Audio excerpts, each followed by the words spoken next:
All right, so ever catch yourself buying something and then later you're like, why do I even own this thing? You are not alone.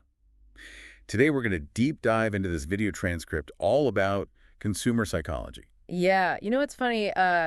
There's this whole area of study, consumer psychology, dedicated to why we buy the things we do. We're going to break it down. Yeah, like what makes us click that buy now button? Hopefully, by the end of this deep dive, we can all make some smarter choices about our spending. It's not random. Like the video says, there are these psychological triggers, and sometimes we don't even realize they're influencing us. It's like our brains have a mind of their own. The video talks about retail therapy. Mm. Have you ever fallen into that trap? I know I have. Oh, yeah. Like buying something to feel better after a tough day. It's a real thing. It's such a slippery slope. One minute you're stressed, the next minute you're scrolling online for solutions, but then, Mhm. of course, you're stressed about your credit card bill. It makes sense, though, right? Our brains are wired to seek pleasure, avoid pain. Shopping can trigger those reward centers. True, that little dopamine hit. So basically, we're all wired to shop till we drop. The video also mentions things like uh, stress shopping, celebrating with spending, all those emotions tied to our wallets. Yeah, and that's where behavioral finance comes into play. How our emotions, sometimes completely override logic when it comes to money. It's like our emotions have a superpower over our bank accounts.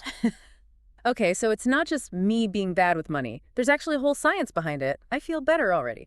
The video gave a great example of this loss aversion thing, where we feel like we have to buy something because it's a limited time offer. Oh, I know that one. Don't miss out. Exactly, like gotta get it now or regret it forever, even if you never even knew you wanted or needed that thing in the first place. It's like they're playing with our minds.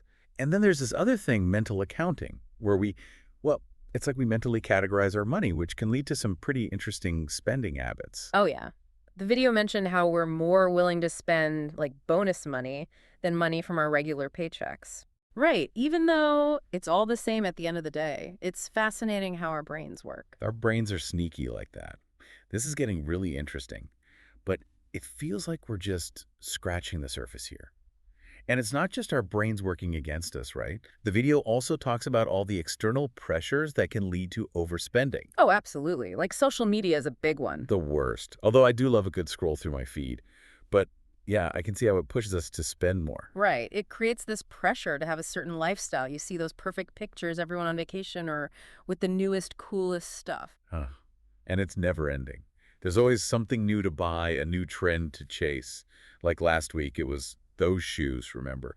Now's a whole new wardrobe to match. It plays on our need to fit in. Yeah, We're social creatures and we want what others have.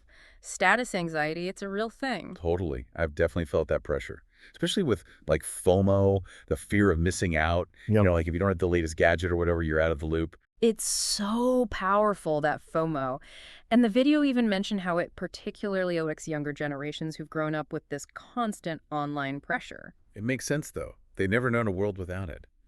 But how do we break free from all that noise? How do we stop comparing ourselves and our stuff to everyone else online? It's tough, but awareness is a good first step. Recognizing that those pressures exist and that, social media often presents a very curated version of reality. It's all smoke and mirrors. Pretty much. So we have to define what matters to us, what we value, not what we see on a screen. It's about tuning out the noise and focusing on our own values. Easier said than done, but definitely something to strive for.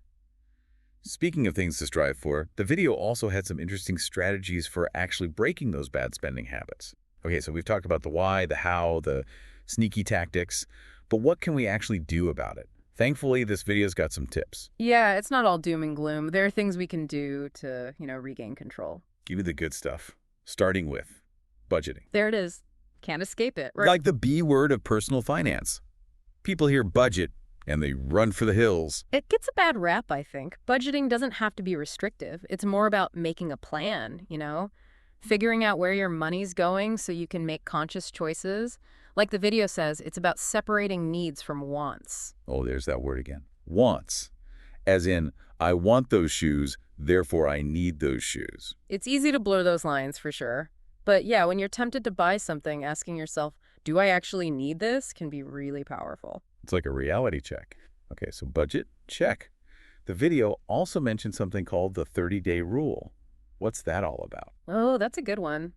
Basically, instead of immediately buying something when you get that urge, you give yourself a 30-day waiting period. Hmm. Often that desire to buy it just kind of disappears. It's like giving yourself time to cool off. Like, let's see if you still want this in a month. Exactly. It helps you avoid those impulse purchases you might regret later. Oh, I need this rule in my life. Okay, what else?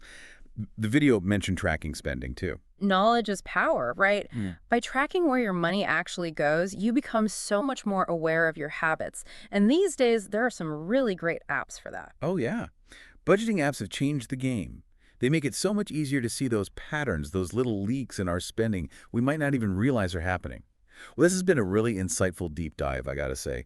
We've learned so much about the psychology behind our spending habits, the influence of social media, And most importantly, we've got some actionable tools to break free from those patterns and make smarter decisions. tools to resist those tempting buy now buttons. Remember, folks, it's a marathon, not a sprint. Little changes can make a big difference over time. Actually, before we wrap up completely, the video left us with a pretty thought-provoking question. If all the social pressure, all the advertising disappeared, how would your spending habits change? Something to think about. Anyway, thanks for diving in with us today, and until next time, happy mindful spending.